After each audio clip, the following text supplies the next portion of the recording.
Bonjour et bienvenue dans ce premier numéro des repères de MacStyle, aujourd'hui sur iMovie, pour répondre à différents mails et sujets de forum auxquels j'ai pu participer. Donc aujourd'hui nous allons parler de l'interface d'iMovie, donc iMovie 08, iMovie 7, avec une toute nouvelle icône pour refléter les lourds changements qui ont été effectués dans cette version. Donc cette version, comme vous pouvez le voir, a une interface tout à fait différente. Donc on va l'explorer partie par partie. Ici, toute cette partie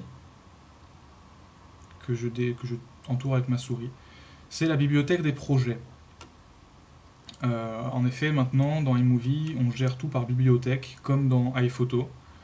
Et donc c'est ici que, en fait, qu'est votre espace de montage. Donc, hop, si je vous montre ici,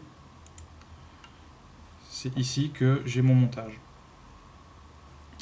Ici, dans cette partie, qui est toute la partie inférieure, c'est la bibliothèque des vidéos, c'est-à-dire là où sont stockées toutes vos séquences, par liste de lecture, tout bêtement. Donc là, la liste de lecture de mon dernier screencast pour iDVD. La partie centrale est une partie très intéressante. Évidemment, ici, vous aurez remarqué le visualiseur. Cette partie centrale donc est très intéressante puisque cette icône ici ouvre directement la fenêtre d'importation, soit depuis une caméra, soit depuis votre webcam, votre iSight. Ici, cette petite icône vous permet de permuter les fenêtres, si vous faites comme ceci. Et donc là, votre espace de montage est en bas, tout comme dans le précédent iMovie ou comme dans Final Cut. Ici, vous disposez d'un curseur de zoom qui vous permet d'ajuster la taille des vignettes pour avoir une meilleure vision ou pour libérer un maximum d'espace. Ici, c'est tout simplement l'outil de sélection, alors qu'ici, c'est un outil édition. Si je sélectionne l'outil édition et que je clique sur un projet, il m'envoie directement quelques secondes dans le montage. Ici, vous avez un petit curseur, trois petits boutons qui vous permettent de mettre des bouts de séquence en favori, en neutre ou en refusé. La même gestion dans iPhoto. Par exemple, vous allez refuser une sélection si il y a de l'eau sur l'objectif, ou si vous avez tremblé, ou s'il y a un flou. Comme c'est pas possible de monter ce genre de vidéo parce qu'elle est ratée, vous la refusez et ça libère de la place directement dans le chutier. Ici, c'est tout bêtement un outil de mots-clés, puisqu'on travaille par vignette, tout comme dans iPhoto.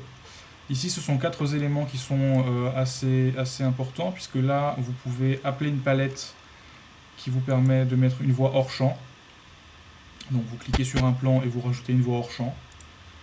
Ici, c'est ce qui vous permet de rogner. Donc, vous pouvez par exemple sélectionner ce clip. Je peux l'adapter, c'est-à-dire le faire pivoter. Rogner, c'est-à-dire sélectionner juste une partie si j'ai envie. Ou mettre un effet Ken Burns, vous savez, ce sont ces effets un peu jolis. Ce sont ces effets de translation dans l'image. Ici, vous avez un outil d'ajustement de l'audio, notamment le volume, une atténuation, c'est ce qu'on appelle l'auto-ducking, qui est très utile dans les podcasts, des fondus, ou la normalisation des plans. Et enfin ici, un ajustement vidéo, par exemple la courbe des niveaux, l'exposition, la luminosité, le contraste, la saturation, le point blanc et d'autres réglages. Ici, un spectroscope, un oscilloscope des courbes audio. Et là, 4 boutons qui vont ouvrir un navigateur. Donc ici, un navigateur de votre bibliothèque iTunes. Là, un navigateur de votre photothèque iPhoto. Ici, un navigateur dans les titres. Et enfin, donc ici les titres.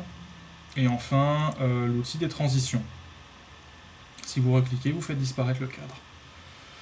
Ici, vous aurez remarqué plusieurs boutons. Donc ici, tout simplement, c'est un petit bouton qui vous permet d'afficher ou de masquer la barre latérale, tout comme ici, de façon à avoir plus d'espace. Ça peut être utile. Ici, un outil de visualisation en plein écran. Donc ici, pour lire le projet, et ici, pour lire juste une vidéo. Et là, lecture dans le visualiseur classique. Ici, vous pouvez afficher les favoris que vous aurez